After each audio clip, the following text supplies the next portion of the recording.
Hi friends, இன்றைக்கி நாம் என்ன பார்க்க போகிறோம்னா நல்லா காரசாரமான ஒரு தேங்காய் சட்னி தான் பார்க்க போகிறோம். எப்படி செய்யலாம் பார்க்கலாம் வாங்க. அதுக்கு துருவிய தேங்காய் கொஞ்சம் எடுத்துக்கோங்க.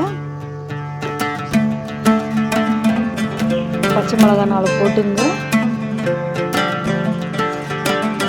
இஞ்சி துண்டு 4 சேர்த்துங்க. பூண்டு 2 பல்லு சேர்த்துங்க. கொஞ்சம் புளி சேர்த்துங்க. கொஞ்சம் கல்லுப்பு சேர்த்துங்க. நல்லா மிக்சியில் போட்டு நல்லா மையாக அரைச்சிங்க. அதை ஒரு கிண்ணத்தில் மாற்றிடுங்க. இதை மாதிரி வரணும். நல்லா அரைச்சி ஒரு கிண்ணத்தில் மாற்றிட்டு இன்னும் ஒரு சின்ன வானல் வச்சு எண்ணெய் கொஞ்சோண்டு ஊற்றிங்க தாளிக்கிறதுக்கு. கடலைப்பருப்பு போடுன போட்டுங்க. கொஞ்சம் கடுகு சேர்த்துடலாம். அப்புறமா கறிவேப்பிலை சேர்த்துங்க. இதை எடுத்து அதை தலைமையில போட்டுங்க.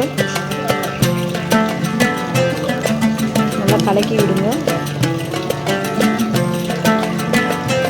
செஞ்சு பார்த்துட்டு வீட்டில் எனக்கு எப்படி இருக்குதுன்னு கமெண்டில் சொல்லுங்கள். பாய், மை சேனல் சப்போர்ட் பண்ணுங்கள். பாய் நண்பர்களே.